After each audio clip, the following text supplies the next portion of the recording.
In 1850, French scientist Auguste Maret went to Egypt looking for manuscripts but accidentally found a head of a sphinx sticking out of the dunes. He cleared the sand and figured out the sphinx was guiding the entrance to some underground construction. Several months later, he finally entered the Serapeum of Saqqara. Inside, he found an enormous granite sarcophagi with remnants of 64 bulls. Scientists are still amazed by the tech that the ancient Egyptians used to transport those enormous boxes. The Serapeum was built around the year 3000, before the Common Era. It was an underground tomb built to honor the sacred AIS bulls of ancient Egypt. It had a long hallway, almost 500 tons long, with giant stone rooms on both sides. Some of the sarcophagi weighed as much as 50 average cars, and all of them were made with super precision, with exact 90-degree angles. These sarcophagi were beautifully decorated with hieroglyphs and carvings that told stories about the lives and importance of the AIS bulls. Now there are 24 sarcophagi left in ancient Egypt. AIS bulls were very special animals connected to the deity. They thought the bulls carried peace spirit, and wisdom helped the pharaoh and protected the Egyptians. Priests looked for special markings on young bulls to find opis. Bulls, it could be a white triangle on its forehead, which symbolized divine light, a shape on its back like a vulture's wing, and a scarab shape under its tongue, which stood for rebirth. If a bull had these signs, they believed it was chosen by Puta and treated it like royalty. The chosen bulls lived in a special temple in Memphis, the city where they worshipped Puta. They received the best care and offerings from visitors who wanted their blessings. When an AIS bull passed away, it was treated with great honor. And when Marriott entered the Serapia, he noticed traces of rollers on the gallery's floor and found 2 wooden horizontal winches. Each had 8 levers. Later, other explorers saw double rails. The burial chambers were lower than the hallway floor to get the boxes into place. Workers filled the chambers with sand so the sarcophagi could be rolled in straight. Then, they slowly removed the sand to gently lower the boxes into perfectly cut spaces in the bedrock. A carved stone sign found in the Serapeum said it took 28 days to move just one sarcophagus and it slid into its spot. During the time of Timai. The second, the extreme precision of the sarcophagi with 90-degree angles also has an explanation. Anti-Egyptians wrote texts, or rather papyrus, on geometry. A long time ago, it shows that they knew the approximate number pi and could calculate the volume of a pyramid with its top cut off if they could figure out complicated math. Like that back then, it makes sense that they could also carve perfectly flat surfaces 500 years later. All this sounds pretty legit, but some people think certain things don't add up here. The size of boxes is way larger than the size of bulls, yet they buried pharaohs in tiny coffins that barely fit their bodies.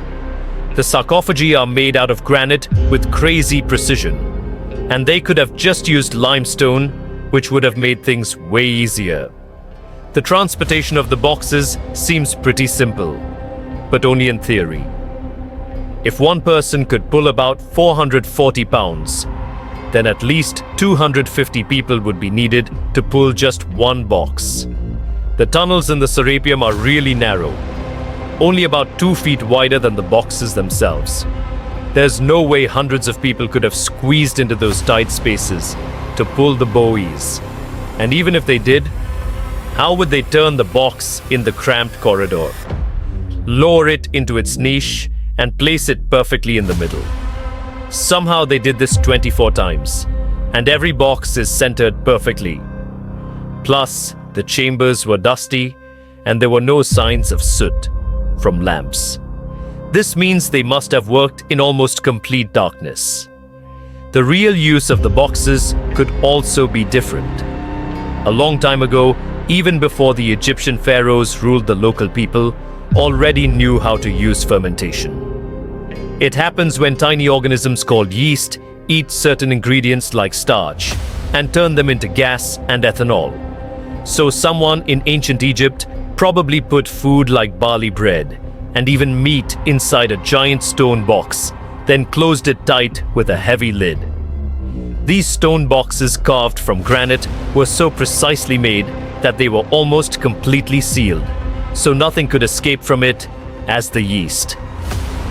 Inside the box started working, it created more and more CO2 gas. It built up pressure inside the box. The granite boxes were incredibly strong. They could handle more pressure than a car tire can hold. When granite was squeezed under such pressure, its crystals produced a tiny electric charge. This effect was possible because granite contains quartz, a material that reacts to pressure. This way, the process also needed meat or animal parts, possibly to help the yeast grow better. Meat contains something called oleic acid, which yeast needs to keep growing and to survive the bad effects of the ethanol it produces, as the pressure inside the box kept growing. The combination of gases and electricity made these boxes not just ancient fridges, but powerful energy systems. Over time, the pressure inside got so strong that it could push the lid open and the gas would escape with a pop. But when people rediscovered the Serapeum in 1850, they found old drawings that showed piles of stones stacked on top of some of the box lids. So someone long ago probably tried to make the lids even heavier by adding extra weight to make it harder for the gas pressure to push them open. This extra weight also meant the quartz crystals in the granite could keep creating more electricity under all that pressure. If someone opened one of these stone boxes, thousands of years later they would only find bones from bulls that were placed in the box. And that's exactly what Mariette discovered in the 1850s. They opened the Serapeum for visitors soon after the first excavations in the second half of the 19th century.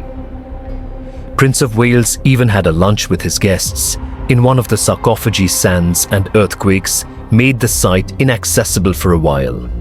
But now you can visit it again and try to solve the mystery yourself. With new tech, we could have answers to many other historical mysteries. Soon, a team of scientists at Chicago's Field Museum of Natural History recently used a special CT scanner to learn more about ancient Egyptian mummies without unwrapping them. They gently rolled 26 mummies on custom carts out to the parking lot where the scanner was waiting. It took thousands of detailed X-ray pictures of each mummy and their coffins.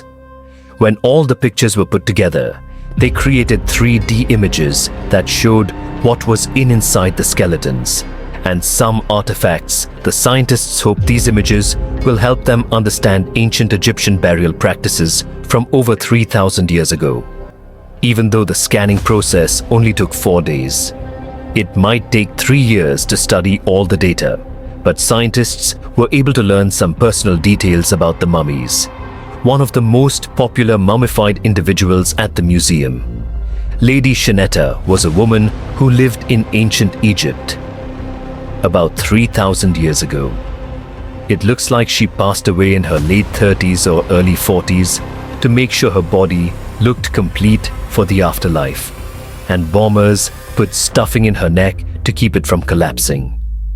They also placed artificial eyes in her sockets, so she would have eyes in the next world. She was wrapped in fancy linen and placed in a beautifully decorated coffin. The scans revealed that it had been carefully crafted with a slit at the back, which EMB bombers used to fit the body. There were also some artistic details on the surface, like markings for her knees. It looks like her burial was on the scale of a high-end luxury car. That's it for today. So hey, if you pacified your curiosity, then give the video a like and share it with your friends. Or if you want more, just click on these videos and stay on the hidden info secrets.